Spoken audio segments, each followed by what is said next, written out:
Okay, let me flip this and give you my experience, because I wanted to tell you about my own experience in TV. And please forgive me, listeners, if you've heard me say it before. I know it's boring. Just skip 20 seconds. I was making documentaries. I was telling you before. I knew. So I suppose I have a similar narrative to you, but and we both feel it very strongly. And maybe we're both right in some ways. I knew that at the time I was going into TV, there was a big push against white men. And statistically, that bears out. White men are the most underrepresented demographic on TV across the UK. Now, in 2024. Yes, now in 2024. And back when I was trying in 2017, this was already the case and had been for 3 or 4 years.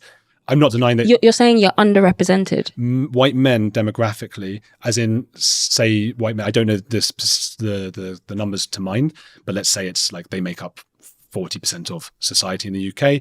On TV, they make up like 36% of TV. Now, some people might say that's fine. I'm not, right. Maybe it's not such a big deal. I wouldn't say that's underrepresented. I'd say that's still a dominant position.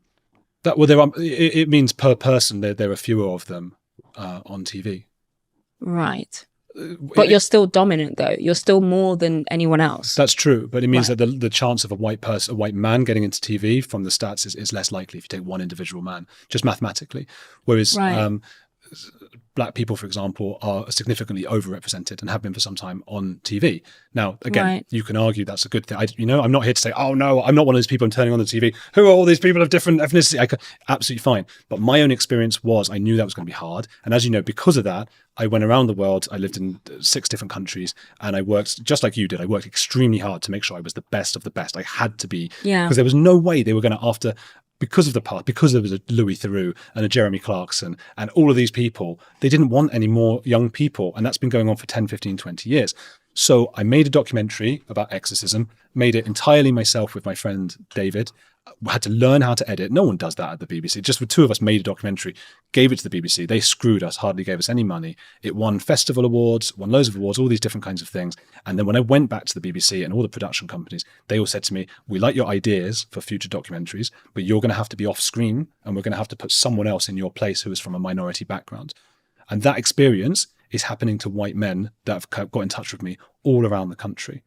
So I get that on a global level. But what if that person from a minority background is just they could be really good, but they didn't. They might be. Look, listen, I come from a sports background, right? Yeah. So for me, meritocracy and competition has been part of my life, right? So when I played as a footballer, I was a decent striker, scored a lot of goals for Chelsea in England. You're very good. But at the end of the day, when my time was up, my time was up. Yeah. Like, I was at Chelsea for 7 years, right? The last year the year I left, I barely played, right? And I was upset about it. And I went to Emma Hayes, the coach, and I said, listen, like, what's going on? Do you see me as part of your plans? And she was honest and was like, I've got a better striker coming in. Yeah, okay. Right? But I wasn't getting older and being about to retire. I was like at the beginning of my career. No. I use that as an example. I mean, I could use the same example in America. You know, when I was in America, again, at 1 minute, I was sort of the lead striker scoring goals. And the next minute, the manager preferred somebody else. I think sports is a uniquely meritocratic thing. You can really judge, not exactly, but it's now more and more, it's like a science, isn't it? They scored this many goals, this many tackles, this many so on. So you really do know when that's happening. With journalism, typically, if you go and get the story, so I came to them after the exorcism story saying, hey, I speak these 5 languages. I've got these mad stories about like weird stuff in Bolivia, weird stuff in Ecuador, Germany's nutcases. And these stories are going to be huge for the BBC and Channel 4 or whoever wants to take these stories. They loved the stories and they loved my previous work, which won loads of awards, but said, you're going to have to be off screen. And they didn't even it wasn't like they said, because we love this new minority person who's coming through and is going to be like this striker instead of you, so to speak, right? They just said, the reason we can't have you is because we have too many white men. That's what they said. So it was only because of my ethnicity. Right. I wasn't allowed to do it. And I got to say, we've all taken knocks over the years. Everyone. I've been told things over the years that like about being Jewish, horrible things, right? Horrible thing, and it's bad, And you've been told horrible things yourself, right? It's hurtful, but nothing ever hurt as much as being told over 7 years. Every time, we love your work, you're good enough, but because of your skin color, you're not going to have this career. And so then I get pushed onto all I can do is YouTube, really. Okay, Andrew, I'm going to ask you a very honest question now. Go on. Okay, so is that your interpretation of what they said?